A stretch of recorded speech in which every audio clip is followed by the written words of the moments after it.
این هفته خبر تو خبر داره براتون از عظمایی که به ناگهان دلش خراشیده شد و از ترس عواقب فاجعه اهواز پوز اپوزیسیون به خودش گرفت و اینطوری اشک تمساح ریخت.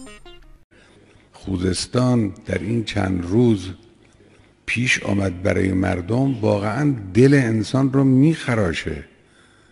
خب این مشکل مردم تو این هوای سرد نه برق داشته باشن، نه آب داشته باشن، نه وسایل ارتباط داشته باشن، خیلی سخته اینا وظیفه ماست، وظیفه مسئولین است به این چیزها رسیدگی بکنند. دم هموطنای خوزستانی گرم که با تظاهراتشون اساسی چرت سیدعلی وافور رو پاره کردن و اینجوری کج و کلش کردن.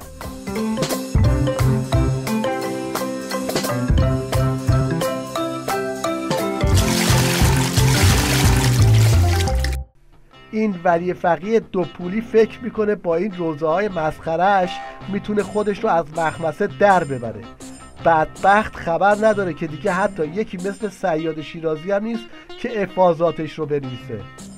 وقتی که به شهید صیاد گفتن که در اون جلسه‌ای که خدمت مقام معظم رهبری تشریف برده بودن که شما میتونید این جلسه‌ای که با حضرت آقا دارید، این جلسه شب از صدا سیما و اخبار چندین بار پخش میشه، دیگه نیازی به نوشتن ریز به ریز نکات سخنرانی حضرت آقا نیست. ایشون جوابی که دادن سرلوحه کار همه مسئولین، همه طلاب، همه دانشجویان و همه آحاد مختلف جامعه باید قرار بگیره. ایشون فرمودن که من حاضر نیستم که حتی برای یک لحظه، حتی برای چند ساعت منویات مقام معظم رهبری روی زمین بمونه. وزیر نیروی کابینه شیخ فری هم اومد دل خراشیده عظما رو مرهم بذاره، یه چنین فضاحتی به بار آورد. این مسئله ناشی از یک پدیده طبیعی بسیار بسیار استثنایی است. همونجور که ممکنه خدای نکرده در یه منطقه زلزله حادث بشه، سیل بشه، بهمن گرفتار بهمن بشن یا حوادث طبیعی غیر مترقبه دیگه بشن، این هم یه همچین حادثه است. وزارت نیرو و صنعت آب و برق هم خودش در واقع یکی از قربانیان چنین حادثه هستش که ما هم دچار گرفتاری شدیم. تدبیر از تدبیری فروگذار نشده بود در اینجا، منتها هیچ پیش بینی نمی‌شدش که همچنین کما این که شما می‌بینید که در 40 سال 50 سال عمر صنعت برق این اولین باره که چنین اتفاقی رو ما شاهد هستیم. دراکولای عمامه‌دار نظام یعنی این ممصادق لاریجانی هم حرفای عظما درباره آشتی ملی رو قرقره کرد و از ترس تکرار فتنه شروع کرد به سود زدن در تاریکی. بله، یه عده‌ای در جریان فتنه از مردم جدا شدند، اونها باید به مردم برگردند. بحث آشتی ملی نیست، اونها خطا کردن برگردند از اون مسیر نادرستشون. راه حل مشکل، اونها مشکل خودشون رو باید حل کنن. اینم تصویر سمبولیکی از عظما و اذنابش در حال تمرین برای آشتی ملی.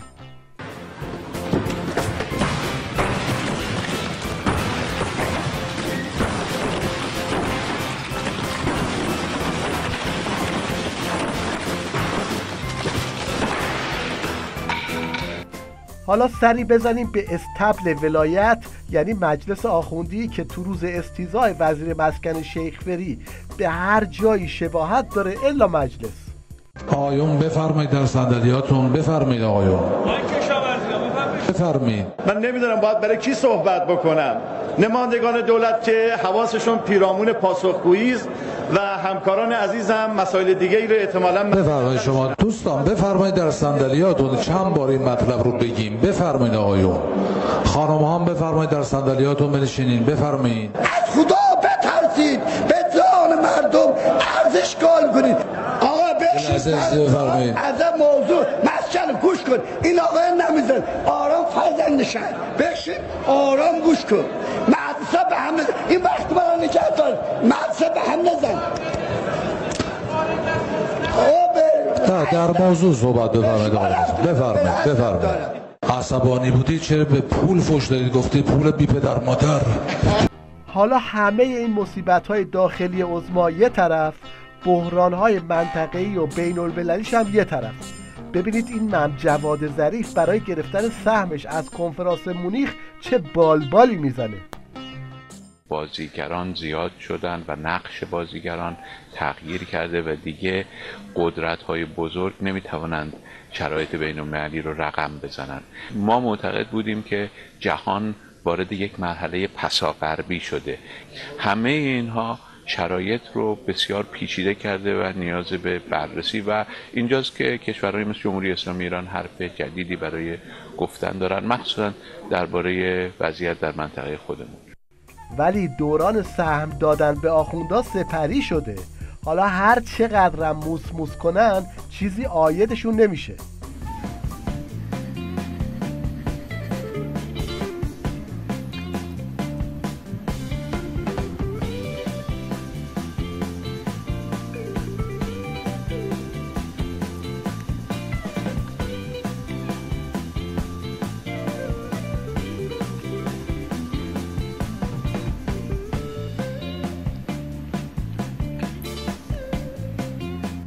اینم یه نمونه از حرف جدید آخوندا برای دنیا که ظریف وعدش رو داد.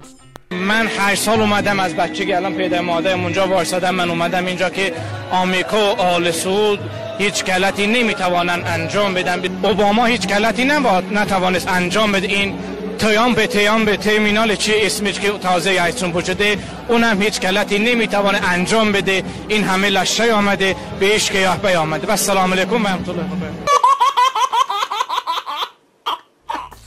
تو بحبوحه انزوای بیریخت آخوندا، تیویدیش راهیان نور رو بین‌المللی کرد تا بسیجی‌ها بیشتر از این رحم نکنن. راهیان نور به اعتقاد بنده فراملی است. این خیلی چیز خوبی رو اشاره کردید.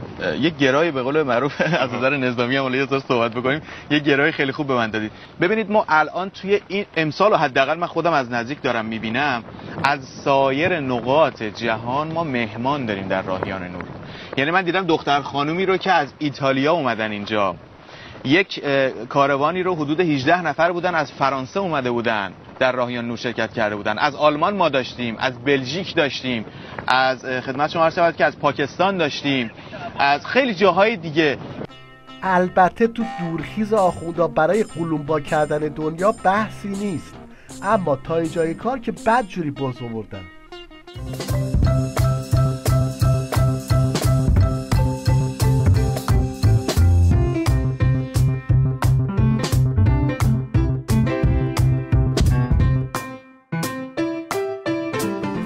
همه جای دنیا واکسن و دارو از این چیزا کشف میکنن. آخوندا هم استعدادهای نوشکفته برای مداحی کشف میکنن. حالا برای چی؟ برای نوای ضد آمریکایی. کشف 50 نوجوان مستعد در زمینه خوانندگی و مداحی یکی از خروجی‌های اولین جشنواره نواهای ضد آمریکایی بود. با برگزاری اولین جشنواره نواهای ضد آمریکایی به جمع جشنواره‌هایی که پسوند مردمی دارند یکی اضافه شد. تجربه نشون داده که اینجور دست و پا زدنها به جایی نمیرسه و سوتی پشت سوتیه که میاد. این میچفنه چکسه اونو جمعه رو زربیم تنینه دارو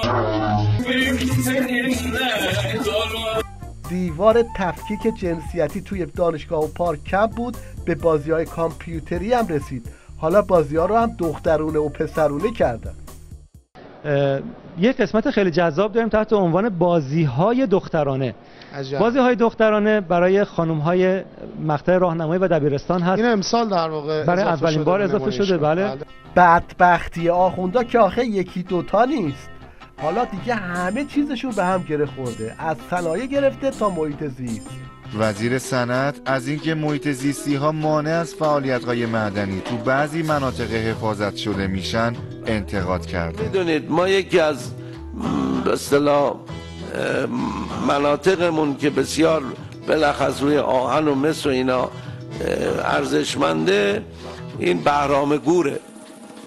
محیط زیست دست گذاشته. من خودم شخصا رفتم ببینم اینا این حرفا میزنن چقدر درست.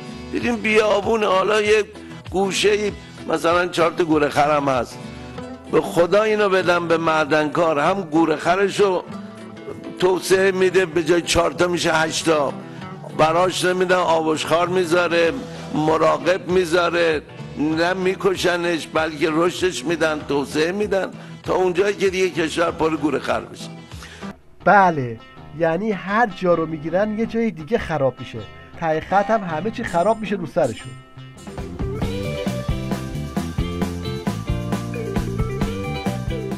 دمدمای انتخابات بازار سیخ و سنبه هم داغه و بسیجی‌ها و طلبه ها سهم شیخ فریر و دار و دستش رو هر جوری است میپردازن. خیلی فاصله گرفتیم تا جایی که در برخی از دولتمردای ما، مسئولین بالا رتبه کشوری ما، این اشرافیگری نهادینه شده. حالا که مراسم اسکار نزدیکه، پیشنهاد ما به آکادمی اینه که این بابا رو به عنوان یک گزینه برای اسکار بهترین بازیگر مرد در نظر بگیرن. تلاشش برای آبخوره‌گیری جلوی عظما قابل توجهه.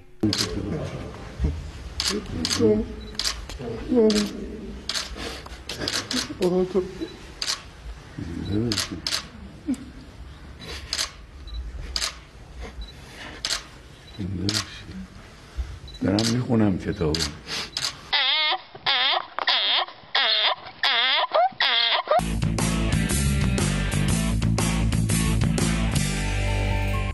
یکی از کارکردهای تیویریش باد کردن بسیجی‌ها با تلمبه هارت و پورته.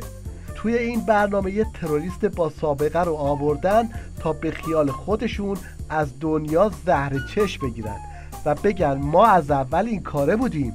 اما آخه عظمای تلویزیون شکسته رو چه به این حرفا. من اینو توی پرانتز عرض کنم برای بینندگانی که نمیدونن آقای انیس نقاش تو زندان چه کار میکرده در فرانسه. آقای نقاش 1 سال پس از پیروزی انقلاب اسلامی ایران برای یک عملیاتی عازم پاریس میشن. اشکالی نداره بگم ماجراش رو، گفته شده برای به درک واصل کردن نخست وزیر شاپور بختیار به پاریس میرن و هرچند اون عملیات انجام نمیشه، در مرحله اول متوقف میشه، ولی ایشون در فرانسه بازداشت میشن. حکایت شاخوشونه کشیدن این جماعت که اهن و طلبشون زیاده، اما خودتون ببینید.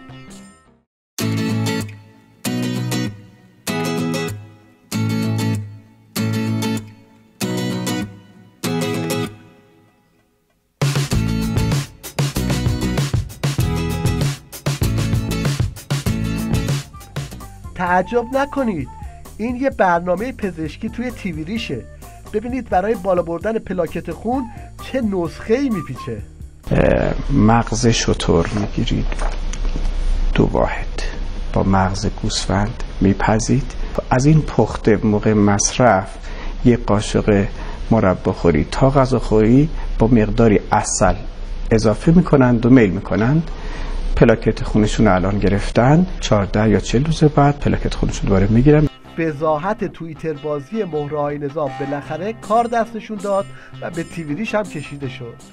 یکی از پرسش‌های جوان‌ها اینه که چطور سیاستمداران ما از شبکه‌های مجازی استفاده می‌کنن که قانوناً فیلتره، ولی اونها برای گفتن حرفاشون از همون شبکه اجتماعی دارن استفاده می‌کنن. این عجیب نیست؟ امروز یه بخشی از مردم ما رو بردن توی فضای دیگه. ما باید با اینا ارتباط برقرار کنیم دیگه. خب اگر این ارتباط برقرار نکنیم، یه ظلمی است که هم به نظام میشه هم به مردم میشن. چرا؟ چون یه طرفه عده‌ای نظام رو زیر سوال میبرن، گذشته انقلاب رو زیر سوال میبرن، افتخارات ملی رو حتی زیر سوال میبرن، ولی از این طرف صدای سیمای ما رو نمیگیرن.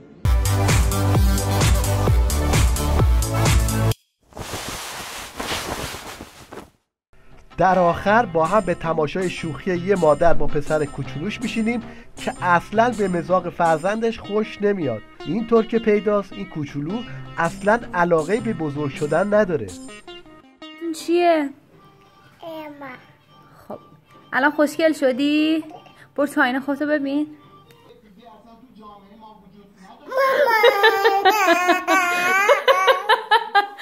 عزیز خوشگل شدی.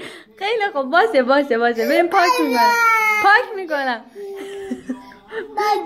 شبیه بابا شدی. خودتون یه بار دیگه تو آینه نگاه کن. خیلی خوب، باشه. آروم پاک کنیم. آروم. گریه نکن دیگه.